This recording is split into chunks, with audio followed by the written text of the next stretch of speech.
The unemployment rate in Canada has held steady at 7.1%, and depending on who you ask, that's either a good sign or a sign that the economy is starting to quietly crack underneath us. We added 60,000 jobs in September, mostly full-time jobs, which on the surface sounds great, but economists were expecting only about 5,000. So this was a big upside surprise. But there's a bit of a catch. Unemployment didn't budge, and that tells you that something's deeper about what's really happening, because if the economy is adding jobs but the unemployment rate isn't falling, it means the labor force itself is growing faster than the number of new jobs. And in Canada's case, that's largely because of population growth that we've seen, even as it slows down from the record levels we saw last year. Now, when you see a flat unemployment rate like this, it's easy to think stable is good, right? But not necessarily. A 7.1% unemployment rate in Canada is historically on the higher side. It's not a disastrous level yet, but it's not exactly a healthy rate either, especially when Ontario's unemployment is up to 7.9% and Toronto's unemployment rate is sitting close to 9%. That's very high for a major city. Now, the interesting thing is that full-time jobs went up by 106,000, while part-time jobs dropped by 45,000. That's a good sign for job quality because it means more people are landing steady positions. But an RBC's assistant chief economist Nathan Jansen said this, that we shouldn't read too much into one good month of data, right? It's just 1 month. But since January, Canada has only added around 22,000 new net jobs in total. So that big September gain, it's really just making up for 2 months of losses that we saw. Over 100,000 jobs gone earlier this summer. And if job growth hasn't kept up pace with how fast our labor force is expanding, that's not a booming economy. It's one that is just treading water. So I think that's what's quietly happening under the hood of this whole jobs report, this good jobs report. And really, we have to talk about the two Canadas. There's two sides of Canada right now. We have the people that are doing well, and then we have the people that are barely hanging on. And what's interesting is if you read and listen to people, everyday people in Canada, this is how the reality feels. You have one group saying, everyone I know is working and making more than ever, which isn't that many people. And then you also have the people that are saying, my wife is educated, qualified, but she got laid off and can't find another job, and we're struggling.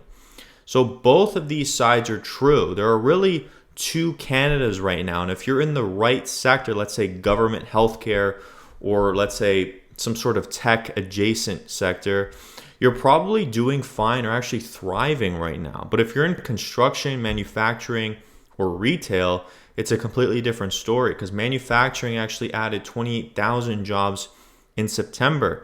And this is the first gain since January. And that's after losing about 58,000 jobs earlier this year. So it's less of a comeback and more of a rebound from a hit. Now, Alberta actually led the country with a massive 42,500 new jobs. BMO even called it a mammoth gain, their words. But that kind of spike usually reflects volatility, not long-term strength. Now, let's talk about the group that's getting hit hardest. And I've talked about this a lot. Young people. The youth unemployment rate climbed to 14.7%. And for students specifically, it's 17.1%. The highest rate since 2010 outside of the pandemic years. That's a absolutely brutal job market for people who are just starting out. So when we talk about a strong labor market, it entirely depends on who you're talking about and who you're talking to. Now, another point that keeps coming up, and I think this one really hits hard, is that some of this strength in employment isn't really organic. The federal government is spending billions on infrastructure, green projects, subsidies. That kind of spending props up certain industries, but it's not private sector-led growth, and it's not sustainable momentum. It's not organic job creation. If Ottawa or the provinces cut back on this spending, or if global demand slows down because of US tariffs, these jobs could easily vanish pretty quickly. And even Jansen from RBC said the key reason we haven't seen deeper layoffs yet is because the trade pain hasn't spread more broadly to the rest of the economy, meaning we're not out of the woods yet here, as a lot of people might think we are. So what we're seeing isn't a booming economy. It's just one that's being more like cushioned by the policy and spending that we've been seeing. And when you combine that with a soft housing market, record household debt, and persistent inflation, it's easy to understand why people don't feel optimistic, even when the numbers look, let's say, fine or stable. And there's also an ongoing debate about real wages, right? Whether Canadians are actually better off. Because StatsCan says average hourly wages are up 3.3% year over year, which sounds decent until you look at what's actually happening in people's lives. Because even if your income went up 3%, your rent probably went up 10%, groceries 20%, and insurance and property taxes aren't slowing down either. Those have only gone up. So on paper, sure, wages are rising, but in reality, the average household is not doing better off. And that disconnect between the data and how people feel is what's driving so much frustration that we see. It's not that people hate good news, they just don't feel it, right? Even if you see a good news headline about our economy, the average everyday people really don't feel it.